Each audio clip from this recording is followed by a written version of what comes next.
17, 2019, Kelsey Piper wrote an article for Vox claiming that without the financial backing of America's richest individuals, the abortion industry would be virtually non-existent.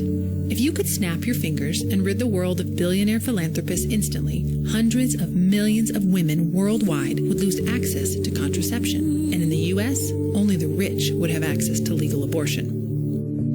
The abortion industry has always relied on financial support from outside sources, and billionaire philanthropists are one of the largest sources of that support. They have driven the expansion and evolution of abortion from its inception, spending many billions of dollars not just on the funding of abortions themselves, but in legal battles, PR campaigns, research, and development. Without the financial support of these billionaires, abortion would not be nearly as prevalent as it is.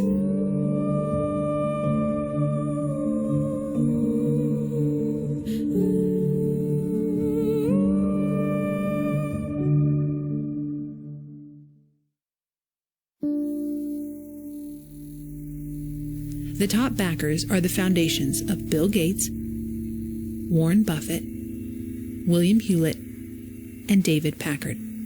Bill Gates made his billions as the founder of the software company Microsoft and is currently the second richest man in the world. Warren Buffett's known as one of the most successful investors of all time and is the fourth richest man in the world. Bill Hewlett and David Packard were the founders of the IT company Hewlett-Packard, or HP. Other notable donors include the hedge fund tycoon George Soros, the Ford Foundation, as in Henry Ford of the Ford Motor Company, and the Rockefeller Foundation, as in John D. Rockefeller, the world's first billionaire.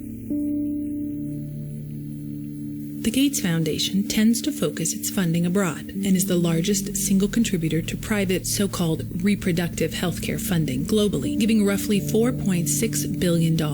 It has also spent about $278 million in this category in the United States. Behind Gates, Warren Buffett's foundation, the Susan Thompson Buffett Foundation, granted $3.4 billion globally and is the largest donor for U.S.-based funding, awarding about $1.5 billion in the reproductive health category and $565 million in the reproductive rights category between 2003 and 2018.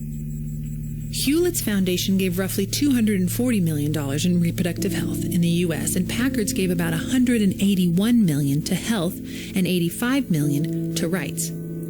So, what interest do these incredibly wealthy individuals have in abortion? Most will cite women's rights, female empowerment. However, their actual objective is one they are less eager to draw attention to: population control. The Rockefeller family, the grandfather of all wealthy American families, was influential in the development of the American eugenics movement of the 1920s.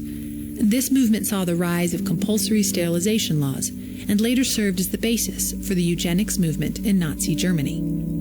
Following the atrocities of World War II, John D. Rockefeller III would go on to create the Population Council in order to stimulate, encourage, promote, conduct, and support significant activities in the broad field of population. Frederick Osborn, the second president of Population Council after Rockefeller and founding member of the American Eugenics Society, once said, "Birth control and abortion are turning out to be the great eugenic advances of our time." Population Council's third president, Frank W. Notstein, was also a member of the American Eugenics Society, and his successor, Bernard Berelson, once suggested that if voluntary birth control methods were unsuccessful, the government should place a fertility control agent in the water supply of urban neighborhoods. The mother will have too much to do. She'll be tired and cross, and her health will suffer. The children will be sickly and unhappy, with little hope for the future. This picture can be true for countless families if the number of children born is left to chance. But fortunately, this need not happen anymore. Today, things have changed. Modern science has given us a key that makes possible a new kind of personal freedom: family planning. Today, family planning can be accomplished by several effective methods. Merely by taking pills or using simple devices. Today, the Population Council is alive and well, and American elites continue to have a vested interest in population control. The Population Council itself has received funding from the Gates Foundation, the David and Lucille Packard Foundation, George Soros' Open Society Foundation, the Rockefeller Foundation, and the Ford Foundation. One issue that really grabbed me as urgent were issues related to population, reproductive health. When our foundation first started up, it was focused on reproductive health. That was the main thing we did because I thought, population growth in poor countries is the biggest problem they face. You've got to help mothers who want to limit family size have the tools and education to do that. The problem is that the population is growing the fastest where people are less able to deal with it. So it's in the very poorest places. In 1997, Warren Buffett's daughter, Susie Buffett, told the Chronicle of Philanthropy, "Population control was what my father has always believed was the biggest and most important issue. So that will be the foundation's focus." Buffett biographer Roger Lowenstein wrote that Warren had a Malthusian dread of overpopulation's potential negative effects. David Packard stated in an interview that population control was one of the most important questions to be dealt with, and that unless populations were limited, other problems would become unmanageable. Packard's son once said, "My father felt that all the progress we had made toward a better society was going to be destroyed if there were too many people." Today, efforts to expand the reach and impact of abortion have been focused on the abortion pill, and it is these same billionaire philanthropists that have fueled this effort. The patent rights to the abortion pill were donated to the Population Council by a French pharmaceutical company in 1994. The council subsequently formed the pharmaceutical company Danco Laboratories to manufacture and market the pill in the United States. Danco Laboratories has been shrouded in secrecy from its inception, refusing to release the names of its investors and executives. Furthermore, it has been shielded by the FDA, who in an unprecedented maneuver concealed the name and location of the manufacturer of the pill, as well as the names of the experts who reviewed the pill.